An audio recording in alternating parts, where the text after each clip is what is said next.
So আমি তো এটা অলওয়েজই বলি যে আমি যতটা মার্কআউটের আপডেটস দিই বা মার্কআউট রিলেটেড ইন্টারনাল আপডেটস থেকে শুরু করে নিউজ থেকে শুরু করে এক্সামের সাজেশন অ্যাকিউরেট যতটা দিই, তো ইউটিউব কমিউনিটিতে কারোর সাহস বা কারোর টাইম বা কারোর এনার্জি বা কারোর এফর্ট দেওয়ার অতটা কিন্তু মানে স্কোপ নেই, এটা আমি মানে ক্লেম করে বলতে পারি। তো সেম ভাবে আজকের এই ভিডিওতেও দুটো ইম্পর্টেন্ট ডাউট নিয়ে এসেছি তোমাদের জন্য। ধরো কারোর একটা মনে কোশ্চেন আসতেই পারে যে দাদা ধরো এত এত স্টুডেন্টের তো খাতা দেখা হচ্ছে, এত এত টিচার খাতা দেখছে, এবার যারা খাতা দেখে তারা তো আফটার অল মানুষই, এবার হিউম্যান এরর তো আসতেই পারে এরর, স্বাভাবিক ব্যাপার।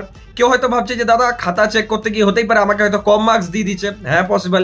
আবার কেউ এটাও ভাবছে যে দাদা এরকমও তো হতে পারে যে কেউ আমাকে বেশি মার্কস দিয়ে দিচ্ছে, যে 5-এ 6 বসিয়ে দিচ্ছে কোনো একটা কোশ্চেনের অ্যান্সারে।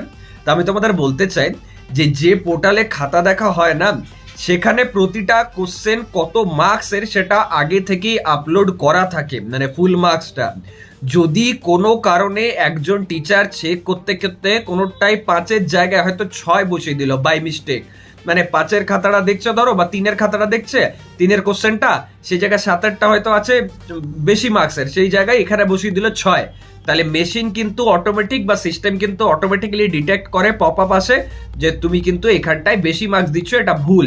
তো সেখানে কিন্তু ইনস্ট্যান্ট ওটা কারেক্ট করতে হয় বা ইনস্ট্যান্ট ওটা রেকটিফাই করতে হয়। তাহলে বেশি মার্কস পাওয়ার কোনো কিন্তু স্কোপ নেই, কম পেলেও পেতে পারো যেরকম লিখেছো। একটা গুরুত্বপূর্ণ আপডেট যেটা নিয়ে তোমাদের কেউ কথাই বলবে না, জানলে তবে তো কথা বলবে। দেখো সেটা হচ্ছে যে দাদা আমি ধরে নাও যে 3-এরটা করেছি, এবার 3-এরটা হয়তো 3-এর এ করেছি, 3-এর সি করেছি, দুটোতে হয়তো আমার টোটাল এসছে মানে 15 থাকে ধরো, তো 15-এর মধ্যে আমি পেয়েছি 8।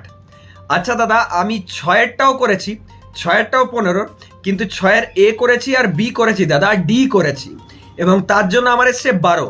তো তাহলে দাদা ওই 3-এরটায় যেটায় 8 পেয়েছি সেটা কনসিডার হবে নাকি 6-এর যেটায় 12 পেয়েছি সেটা কনসিডার হবে? তো সিস্টেম অটোমেটিক্যালি যেটা ম্যাক্স সেটাকে কিন্তু ডিটেক্ট করে নেয়, এখানে ভয় খাবার কিছু নেই। তো এই জন্যে এটা অলওয়েজ সাজেস্টেড, যদি টাইম থাকে তো মানে সবগুলোই করে দাও, যেটা বেটার পারবে, মানে যেখানে বেটার মার্কস পাবে তুমি, সেটা কিন্তু অটোমেটিক্যালি কনসিডার হয়ে যাবে। ঠিক আছে, এটা কিন্তু প্রপার আপডেট, কোনো শোনা কথা নাই, একদম এটাই হয়, মানে ভালো ব্যাপার, এটা একদিক দিয়ে তোমাদের জন্যই হেল্পফুল। তো আশা করছি যে এটা ইনফরমেটিভ ছিল তোমাদের জন্য। লাইক করবে, নিজেদের বন্ধুদের সাথে শেয়ার করো। আরো যদি খাতা চেকিং নিয়ে কিছু জানতে চাইছো কমেন্ট করো বা ভিডিওটা লাইক করে চ্যানেলটা সাবস্ক্রাইব করে নাও। Thank you.